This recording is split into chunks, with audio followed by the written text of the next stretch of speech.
Hey, Auto Gypsy Garage crew. Where's Jake?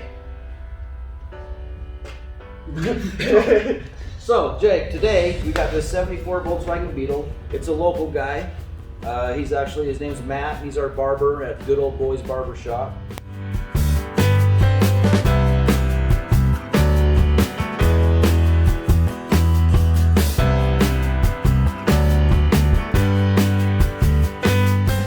One thing that we do is we build high-end show cars, and we just do maintenance stuff on local people's old vehicles, keep them on the road. So today we're going to do a valve adjust on this. We're going to change the oil. We got to replace the valve cover gaskets. That's a good thing to do. And we're going to try to do like a little bit of a how-to video with this as well. So we're going to kind of clip along pretty quick and show things how we're doing it. Let's do it to it. So Jake, what we're going to do next is get this thing up on all fours. We're not fortunate enough to have a lift right now, so for you at-home guys, we'll show you how that works out in your driveway. Put this up on jack stands. If you remove the rear back tires, it gives you access to the valve cover and all the valves really easy on the side. You're not on your back trying to get it done. So that's the first thing we're going to do is get this up in the air, and then we'll show you how to set your timing and do the valve adjust, how to replace your valve cover gaskets so they don't slip and leak and all that good stuff. So let's go ahead and get this thing up in the air.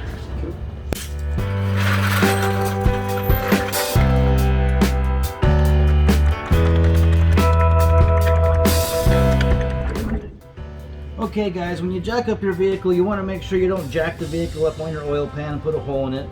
So what we did is we took this piece of 2x4, we ran it up here toward the front where the main engine mount bolts. There's a cross member right here.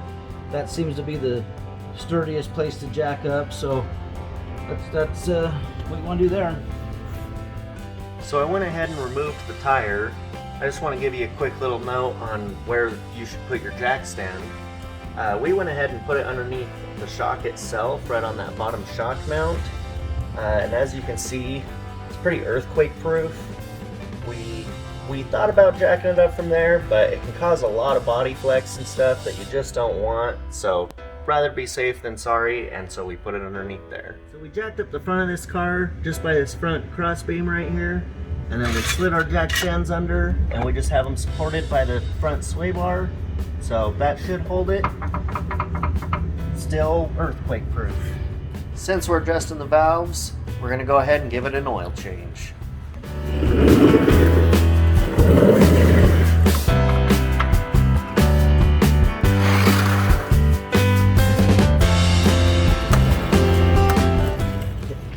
So while we're doing our oil change on our Volkswagen, we noticed that this bottom plate that goes on the oil pan was seeping. So we went ahead and got one of these oil change gasket kits to show you what we like to do with making sure we have success on how it seals. I'm going to go ahead and there's two gaskets. I'm not quite sure why they have two gaskets. I would think that one gasket would be suffice. So what we're going to do is we're going to use some Permatex. This is number 2 gasket. It's non-hardening.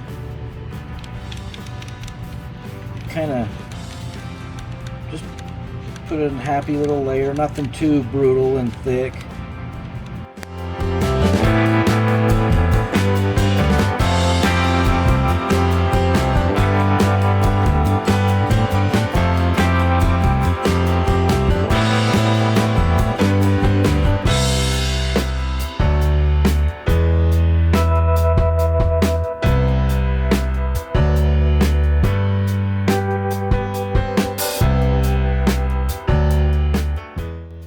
Alright, so now that my dad has this all pooped up with some number 2 sealer, we're going to go ahead and align it with the studs.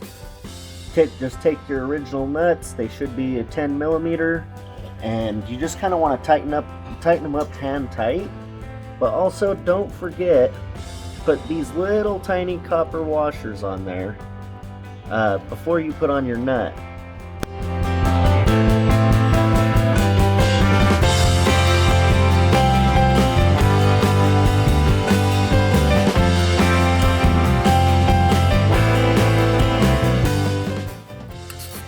then just take the 10mm and just snug them up.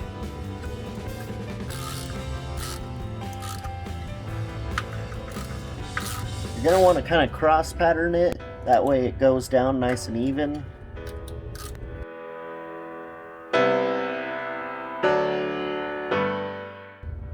Don't be afraid to just kind of creep up on it. When you're not in a race, you can do it 10 times. Just make sure it gets a nice, good, even, consistent seal. That's feeling pretty consistent. Now, we'll go ahead and remove the oil filter.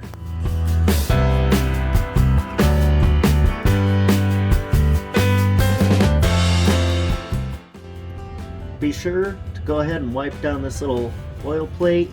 You don't want any dirt or debris causing leaks and problems down the road.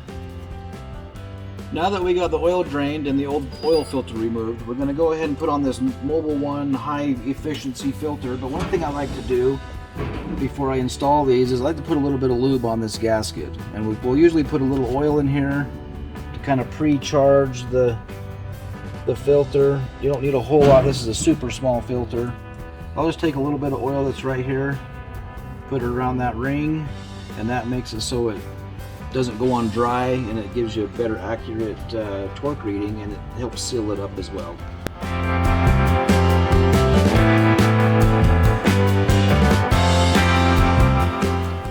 I'm going to go ahead and top this off with 3.8 quarts of oil.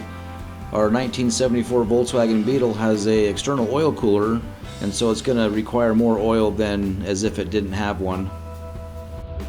So we're ready to get on to our part 2 video on how to maintain our Volkswagen Beetle. We're going to do a valve adjust, show you how to change out the valve cover gaskets, and give you a lot of informative information on how that's done. Oh yeah, be sure to like and subscribe and ring the notification bell, because we're giving away $1,000 in cash. So the first 1,000 subscribers to our channel, we're going to draw a name from them 1,000 subscribers once we hit 1,000, and we're going to give away $1,000 cash. So make sure to like and subscribe and check out our next videos.